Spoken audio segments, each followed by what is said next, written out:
Hi everyone. Today I'm going to be doing a series of videos showing you how to restore a Garrard Zero single automatic turntable. I'm not going to be doing the changer today because I'm not particularly partial to the changer, but I've done a number of the single players. The reason I'm doing the video series is because when I first started working on these particular tables, I couldn't find any good videos or any good instruction online to help me through it. So by a little bit of trial and error, I figured it out, and I thought today would be a good time to put some video out there to help anyone out there who might be interested in doing one of these. There's a lot of misinformation out there a little bit about these tables, or people have strong opinions about them. I actually think they're pretty nice tables for their era, and a decent sounding turntable, really nice looking turntables. A lot of them have held up really well over time, at least cosmetically. There's a few issues with them that are pretty easy to fix, and you can do it at home without any special talent or tools or anything like that. That's what I'm going to take you through today. So without further ado, we'll get into the videos. So here is our Garrard 0100S. As you can see, this one looks pretty good, at least on the video. It still needs some cleaning up and all that kind of stuff. We're going to get to that. Really nice looking table. This one's in pretty good condition cosmetically, and everything, more or less everything's intact. So we're going to start working on this one. But before we get started, I just want to show you the things that you're going to need to do this work if you've never done it before. Not a whole lot. So basically, these are the tools that I more or less use when I'm working on these things. So a bottle of alcohol, which is what you're going to use for most of the cleaning. In this case, get as pure as you can get. Usually, you can find 99% purity, which is what I have here. So 99% isopropanol, really good stuff for cleaning because it doesn't leave anything in the way of residue on your machine. I'm using to re-grease this turntable after I've cleaned the parts. I'm actually using this synthetic grease, which you should be able to find something similar to that. Now, some people are going to have their own preferences in terms of grease. You, by all means, feel free to research what you want to use. This is one that I've had good success with, and it's it's a synthetic product. It should last a long time, and it's pretty easy to work with. Doesn't smell, all that good stuff. So it's good to use. And this is just some bearing oil and so on you can use. Now this is just one that I found. Again, it's a synthetic lubricant. You can find this thing on eBay. Quite frankly, you pay too much for it, but I just wanted the nice little needler canister and stuff like that. These needles that you see right here attached to the bottle. So it's nice if you're this particular turntable is actually really easy to work on, but in some other ones, it's nice to have those needles that you can get the oil in really hard to reach spots and that sort of thing. So you can use that, but you can use lots of other things. Again, do your own research to see which type of oils you'd like to use, and good old Q-tips, because I find them really good. Now, one thing to watch out: sometimes the metal in these turntables can be a little bit rough. It's not exactly all polished up, and so you want to make sure you're not leaving any cotton residue in there after you've done your cleaning. And the final thing that I use is just a little platform that I have made, because of course you're going to have your turntable resting upside down. There's lots of delicate parts on these things, and you want to make sure you've got a nice stable platform. So again, this was pretty easy, just a little square piece of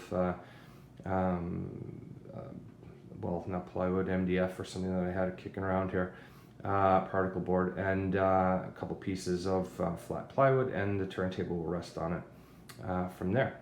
So I'm going to just get the turntable all set up here, and we'll show you what you're actually going to be working on.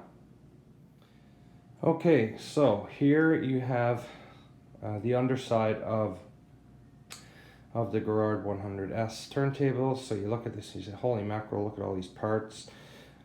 It looks really complicated and all that stuff. Well, it is if I were actually trying to engineer this thing, but we're not. We're actually just going to clean it, re-grease it, and so on. And actually, this particular turntable is not super difficult to work on, and you do not need, in most cases, there is one exception on the top side of this turntable, but where you'll have to remove a part, but on the bottom you should not really have to remove anything. You can, with some patience, you can actually access pretty much all of the old grease that you need to remove and re-grease the new parts. So it just takes time, and but you don't need to remove it, so you don't need any particular skills to be able to work on this. We'll just bring you into focus on a couple of key areas.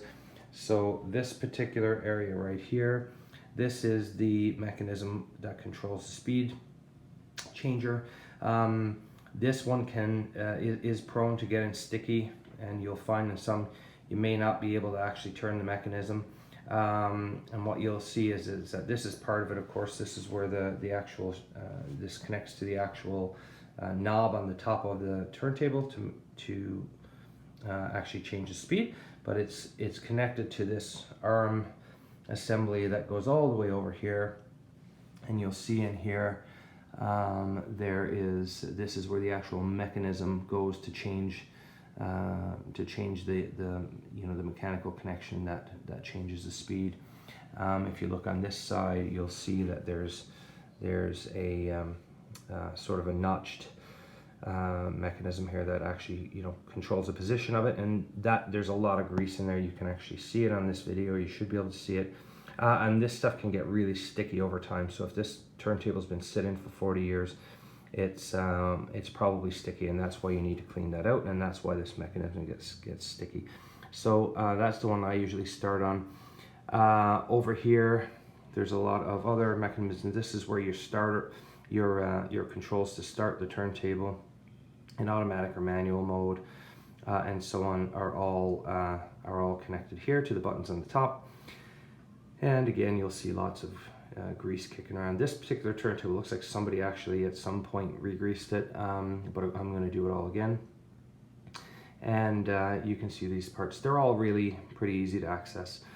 Up here is where you get your cam assembly, which controls your automatic the automatic movement of your tone arm. And not a lot of grease in here, but inside on the cam's surfaces and so on, you will want to do it. Now that black grease in there, I believe that is some sort of a graphite grease mixture. Leave that in there. I don't ever take that out. Some people may, but I do not. It does sort of, doesn't really get sticky. It sort of dries out a little bit. And I'll show you what I do with that later in the video, but just leave that in there. I don't remove it. And then finally, this is your tone arm assembly. There is very little grease over here, except right directly in the center of this shot. You can see, and that's where the trigger mechanism to do your auto return when at the end of the record is right there. And there's just a little bit of grease on there, but most of this stuff should not require any lubrication at all. So it's pretty simple, but it will take you a few hours for sure to get all this done. So I am going to go ahead and do that right now. Now here is some work that I'm doing. I've cleaned up this part already, and I've actually started to re-grease it. But I thought it would be a good idea just to show you what I use to actually reapply grease. So basically what I use, let me get my hand in here. Is a zip tie. Now I've used a big long one here. You don't need to use this one, just happened to be what I had around. And what you can see from this is that the end is nice and stiff, and you can control it. And it's actually fairly thin. So when you get grease on here, you can actually work it into any of the areas that you need to. And one thing to remember on this is that you don't need a lot of grease. You just need a little bit on the surfaces that are making contact. A little bit goes goes a long way. But the point of showing you this is just to demonstrate these are things that you can, if you're trying to work grease into some of these areas in between, the zip tie is actually a pretty good tool to use. That you can use something else if you want to. Just wanted to show you what I use. And of course you can bend it or whatever sometimes for just these harder to reach places. So in this case, just for information, I'm not going to show you every one of these parts. Basically, if you find grease and you remove it, you clean it off, you obviously need to re-grease that, and you can figure it out pretty easy, just by moving pieces, which pieces are going to rub and whatnot. In this case here, there is a sort of a little cam surface here, this little wheel with notches, which is what's attached to your speed setting control. And again, I've just worked grease into the into the notches and around this little cam, so that it prevents any friction. And same thing inside here in this little cam here, because it will rub against this surface right here. So not a whole lot.